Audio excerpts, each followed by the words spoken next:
നമ്മളേറെ സങ്കടകരമായ ഒരു കാര്യമാണ് പറയാനുള്ളത്. ഇന്നലെ വൈകുന്നേരം നമ്മൾ ന്യൂസ് ഡെസ്കിൽ നിൽക്കുന്ന സമയത്താണ് തിക്കോടിയിൽ നിന്നൊരു അപകട വാർത്ത നമ്മുടെ മുൻപിലേക്ക് വന്നത്. ബീച്ചിൽ വിനോദയാത്രയ്ക്കെത്തിയ സഞ്ചാര സംഘത്തിൽ 4 പേർ അവിടെ തിരയിൽപ്പെട്ടു മരിച്ചു എന്ന ഏറ്റവും സങ്കടം നിറഞ്ഞ വാർത്ത വന്നത്.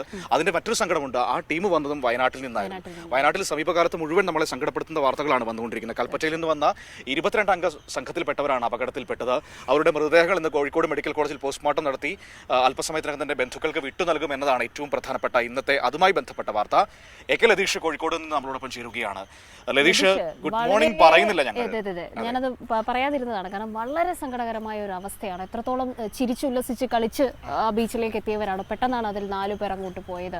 എന്താണ് ഇപ്പോൾ നടപടിക്രമങ്ങൾ? പോസ്റ്റ്മോർട്ടം ഒക്കെയും പൂർത്തിയായോ? മൃതദേഹങ്ങൾ ബന്ധുക്കൾക്ക് എപ്പോഴാണ് വിട്ടു നൽകുക?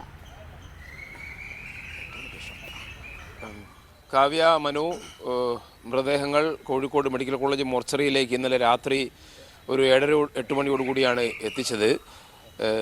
ഇവരുടെ ബന്ധുക്കളും അതേപോലെ തന്നെ കൊയിലാണ്ടിയിൽ നിന്ന് പോലീസും മെഡിക്കൽ കോളേജിലേക്ക് എത്തേണ്ടതുണ്ട്. 9:30-10 മണിയോടുകൂടി പോസ്റ്റ്മോർട്ടം നടപടികളിലേക്ക് കടക്കും. ഇൻക്വസ്റ്റ് നടപടികൾ പൂർത്തിയാക്കിയെന്നാണ് നമുക്ക് മനസ്സിലാക്കാൻ കഴിയുന്നത്. ഉച്ചയ്ക്ക് മുമ്പായി തന്നെ 4 പേരുടെയും മൃതദേഹങ്ങൾ ബന്ധുക്കൾക്ക് കൈമാറും.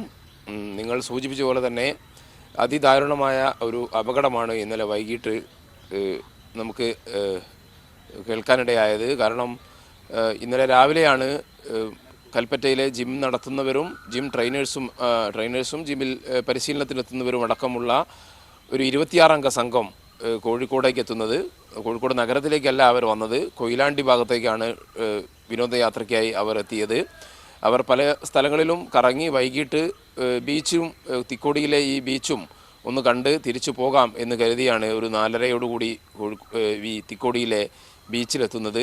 5 പേർ ഒരുമിച്ച് കൈ കോർത്ത് പിടിച്ചാണ് കടലിലേക്ക് ഇറങ്ങിയത്. എന്നാൽ ശക്തമായ തിരമാലയും ചുഴിയിലകപ്പെട്ടുകൊണ്ട് അവർ ആഴങ്ങളിലേക്ക് മുങ്ങിപ്പോകുന്ന സാഹചര്യമാണ് ഉണ്ടായത്. നാട്ടുകാരും മത്സ്യത്തൊഴിലാളികളും ഫയർഫോഴ്സുമെല്ലാം വളരെ വേഗത്തിൽ തന്നെ രക്ഷാപ്രവർത്തനം നടത്തിയെങ്കിലും 3 പേരുടെ മൃതദേഹമാണ് ലഭിച്ചത്.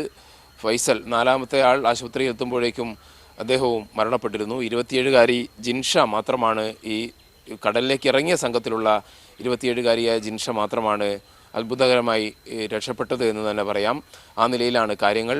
ഇതിൽ ബിനീഷ് എന്ന് പറയുന്ന ആൾ CPIMൻ്റെ കൽപ്പറ്റ ഈസ്റ്റ് ലോക്കൽ കമ്മിറ്റി അംഗമാണ്. ഈ സമീപകാലം വരെ അദ്ദേഹം DYFIയുടെ ജില്ലാ കമ്മിറ്റി അംഗമായിരുന്നു. ഈ വയനാട് ദുരന്തം അല്ലെങ്കിൽ ചൂരൽമല മുണ്ടക്കൈ ദുരന്ത സമയത്തെല്ലാം അവിടെ രക്ഷാപ്രവർത്തനത്തിൽ സജീവമായി നിന്ന വ്യക്തി കൂടിയാണ് ബിനീഷ്. ബിനീഷിൻ്റെ സുഹൃത്ത് വളരെ വേദനയോടുകൂടിയാണ് ബിനീഷിൻ്റെ ഓർമ്മകൾ നമ്മോട് പങ്കുവച്ചത്. എന്തായാലും ആ നിലയിൽ ഒരു പൊതുപ്രവർത്തകൻ നാട്ടിൽ എല്ലാ പ്രശ്നങ്ങൾക്കും ഇടപെടുന്ന തന്നെയാണ് നമുക്ക് കൂടുതലായി സംസാരിക്കേണ്ടത്. ലതീഷ് സൂചിപ്പിച്ചതുപോലെ തന്നെ വയനാട്ടിലെ സജീവ പൊതുപ്രവർത്തകനായിരുന്നു. ഈ സമാനതകളില്ലാത്ത ദുരന്തമൊക്കെയും നേരിട്ട സമയത്ത് ഏറ്റവും വയനാട്ടിലെ ബോഡി ഷേപ്പ് എന്ന് പറയുന്ന കൽപ്പറ്റയിലെ ജിമ്മിൽ നിന്ന് ഉണ്ടാക്കിയെടുത്തൊരു സൗഹൃദ കൂട്ടായ്മയായിരുന്നു അവരുടെ ആ സംഘം എന്ന് പറയുന്നത്. 26 അംഗ കൂട്ടായ്മയാണ്. അതിൽപ്പെട്ടവരാണ് ഇന്നലെ അപകടത്തിൽപ്പെട്ടത്. നോക്കൂ, എത്ര സന്തോഷത്തോടെ യാത്ര പോയവരാണല്ലേ. അതെ. ഈ സൗഹൃദ കൂട്ടായ്മകളിൽ അങ്ങനെ ഒരു ദുരന്തം ഉണ്ടാകുന്നത് ഏറെ വിഷമകരമാണ്.